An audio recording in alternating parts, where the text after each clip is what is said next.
ในเรื่องของศาสนาหรือลัทธิความเชื่อต่างๆทั่วทุกมุมโลกไม่ว่าจะเป็นศาสนาพุทธคริสต์ฮินดูหรือศาสนาอื่นๆมักถูกมองว่าล้วนมีเอกลักษณ์แตกต่างกันออกไปครับแต่เมื่อมาดูงานศิลปะที่เกี่ยวกับศาสนาต่างๆเหล่านี้ก็จะพบว่ายังมีบางสิ่งที่พอจะเชื่อมโยงความเชื่อทางศาสนาเหล่านั้นเข้าด้วยกันได้ครับสิ่งนั้นก็คือวงรัศมีวงกลมครับที่อยู่ตามรูปปั้นหรือภาพเขียนทางศาสนาครับหลายคนก็คงจะเคยสังเกตในงานศิลปะทางศาสนาก็คงจะพอจำกันได้ว่าสัญลักษณ์วงรัศมีเนี่ยที่จะอยู่ด้านหลังศีรษะของบุคคลสำคัญต่างๆที่มันแสดงให้เห็นถึงความศักดิ์สิทธิ์น่านับถือตามความเชื่อของแต่ละศาสนามันมีที่มายังไงและเกิดมาได้ยังไงคุณแมทธิว วิลสันครับเป็นนักประวัติศาสตร์ศิลปะนักเขียนและก็อาจารย์ก็ได้เขียนในเว็บไซต์ BBC ในหมวดของวัฒนธรรมนะครับเขาอธิบายว่าการค้นคว้าศึกษาเกี่ยวกับวงรัศมีในงานศิลปะทางศาสนาที่ผ่านมาก็พบว่ามันสามารถสืบค้นข้อมูลย้อนกลับไปได้ไกลถึงช่วงระหว่าง100ปีก่อนคริสตกาลนะครับถึงช่วง1ปีก่อนคริสตกาลวงรัศมีนี้ไม่มีปรากฏอย่างโดดเด่นในศาสนาใดๆก่อนหน้านี้เลยแต่ไม่กี่ศตวรรษที่ผ่านมาครับมันก็กลายเป็นส่วนหนึ่งของศาสนาไปทั่วยูเรเซียก็คือการเรียกชื่อรวมๆระหว่างทวีปยุโรปกับทวีปเอเชียนะครับซึ่งวงรัศมีในงานศิลปะมีหลากหลายรูปแบบครับเหตุผลในการสร้างวงรัศมีนี้ขึ้นมาก็มีนักวิชาการสันนิษฐานไปในทิศทางต่างๆครับบางคนก็อ้างว่าเป็นสัญลักษณ์ของความรุ่งโรจน์ที่แผ่ออกมาจากจิตใจของผู้มีความศักดิ์สิทธิ์หรือบางคนก็บอกว่าเดิมทีวงรัศมีกลมๆนี้เนี่ยนะฮะเป็นรูปแบบของมงกุฎหรือไม่ก็อ้างว่ารัศมีกลมๆเป็นเพียงแค่การประดับตกแต่งเฉยๆซึ่งแมทธิว วิลสันก็ได้อธิบายเพิ่มไหมครับว่าไอ้สัญลักษณ์วงกลมรัศมีเหล่านี้เนี่ยนะฮะมันน่าจะมีแนวโน้มวิวัฒนาการมาจากศิลปะในยุคแรกๆของอียิปต์โบราณซึ่งมีเทพราผู้เป็นสุริยเทพหรือเทพแห่งดวงอาทิตย์ของอียิปต์นะครับที่มักจะมีรูปทรงกลมอันเป็นตัวแทนแห่งดวงอาทิตย์มันจะปรากฏอยู่บนเหนือศีรษะของเทพราครับหรือแม้แต่ในศิลปะของกรีกโบราณนะครับยังสามารถพบมงกุฎที่แผ่รัศมีออกมาจากบริเวณศีรษะของวีรบุรุษในตำนานมันบ่งบอกถึงพลังอันศักดิ์สิทธิ์ครับแต่วงรัศมีที่พบเห็นในปัจจุบันนี้แมทธิวเขามองว่ามันคงเป็นผลมาจากการสร้างขึ้นมาในยุคหลังน่าจะเป็นผลมาจากแนวคิดทางศาสนาที่เฉพาะตัวอย่างของรัศมียุคแรกๆนะครับที่เป็นลักษณะจานทรงกลมมาจากในงานศิลปะของศาสนาอิหร่านโบราณเมื่อทศวรรษ300 ปีก่อนคริสตกาลศิลปะนี้ครับมันมักจะเข้าใจกันว่าเป็นลักษณะเด่นของมิตราผู้เป็นเทพแห่งแสงและคำสาบานในศาสนาโซโรอัสเตอร์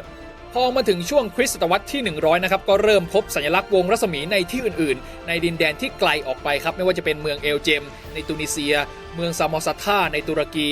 หรือเมืองสรีบาลูในปากีสถานคือพบแบบนี้เรื่อยมาจนถึงช่วงคริสตศตวรรษที่400นะครับสัญลักษณ์วงรัศมีก็ถูกรวมเข้ากับศิลปะแบบคริสเตียนในกรุงโรมรวมถึงศิลปะทางพุทธศาสนาในฝั่งจีนในระยะเวลาเพียงไม่กี่ศตวรรษเท่านั้นครับ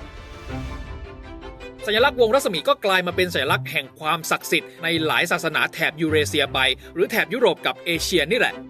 แมทธิวก็ได้อธิบายอีกครับว่าอิทธิพลของสัญลักษณ์วงรัศมีที่แพร่กระจายไปยังทั่วโลกเนี่ยนะฮะเริ่มจากการเคลื่อนตัวจากอิหร่านออกไปสู่ทั้งแถบตะวันออกและตะวันตกในช่วงคริสตศตวรรษที่1เมื่อชาวอินโดไซเทียนและคูชานนะครับเริ่มรุกรานพื้นที่ทางตะวันออกเฉียงใต้ดินแดนที่ปัจจุบันก็คือพื้นที่ของปากีสถานอัฟกานิสถานและอินเดียตอนเหนือในปัจจุบันนั่นแหละครับทั้ง2อาณาจักรซึ่งอยู่ท่ามกลางวัฒนธรรมอิหร่านโบราณนะครับนำระบบเหรียญซึ่งสื่อถึงเทพมิตราที่มีวงรัศมีปรากฏอยู่เข้ามาด้วยซึ่งเทพมิตราก็มีลักษณะที่น่าสนใจและรัศมีของเทพองค์นี้นะครับก็เป็นสิ่งที่ดึงดูดความสนใจผู้คนในแถบเทือกเขาอินดูกุชด้วยคุณแมทธิวเขาก็บอกว่าแม้แต่ภาพของพระพุทธองค์ที่เชื่อกันว่าเป็นงานยุคแรกๆที่นำเสนอภาพของพระพุทธองค์อย่างภาพภายนอกที่เก็บพระธาตุบิมารานยังแสดงให้เห็นพระพุทธเจ้าพร้อมวงรัศมีแบบที่พบในความเชื่อของกลุ่มที่นับถือเทพมิตราด้วยครับหลังจากนั้นมาครับเมื่อศาสนาคริสต์ในจักรวรรดิโรมันครับเริ่มได้การยอมรับมากขึ้นศิลปินจึงเริ่มสร้างงานศิลปะแบบที่นำเสนอภาพของพระเยซูที่มีวงรัศมีการประยุกต์ศิลปะรัศมีใหม่นี้ปรากฏขึ้นในช่วงราวทศวรรษที่300ครับหลังจากมันปรากฏในศาสนาพุทธมามากกว่า200ปีสัญลักษณ์วงรัศมีคงอยู่ในงานศิลปะของคริสเตียนนับตั้งแต่นั้นมาครับแม้ว่าจะมีการปรับเปลี่ยนดัดแปลงบ้างในภายหลังพอมาทางศาสนาพุทธศาสนาเชนแล้วก็ศาสนาฮินดูนะครับทั้ง3ความเชื่อนี้เขาก็มีการแบ่งปันไอเดียกันครับการเขียนชิ้นงานศิลปะรวมทั้งสัญลักษณ์วงรัศมีด้วยการเผยแพร่แบบเดียวกันนี้ครับเกิดขึ้นกับศาสนาฮินดูเช่นกันโดยแพร่กระจายไปทั่วเอเชียผ่านเส้นทางการค้าทางบกและทางทะเล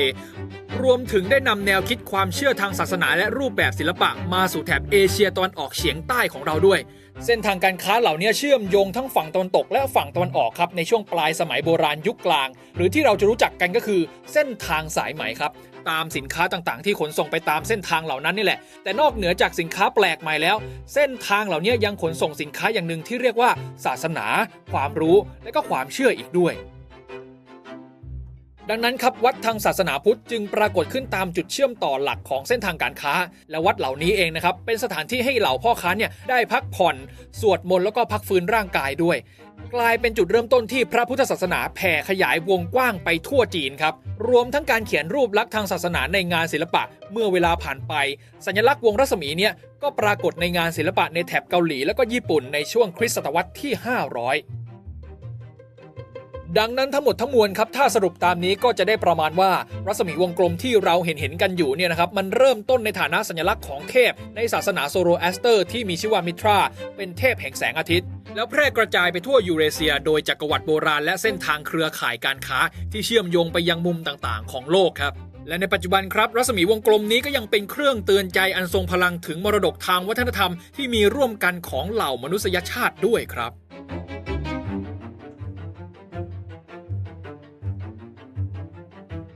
มาร่วมสนับสนุนท็อปนิวส์นำเสนอความจริงได้แล้ววันนี้เพียงกดปุ่ม Super Thanks แล้วเลือกจำนวนเงินตามที่ต้องการได้เลยครับขอบคุณครับ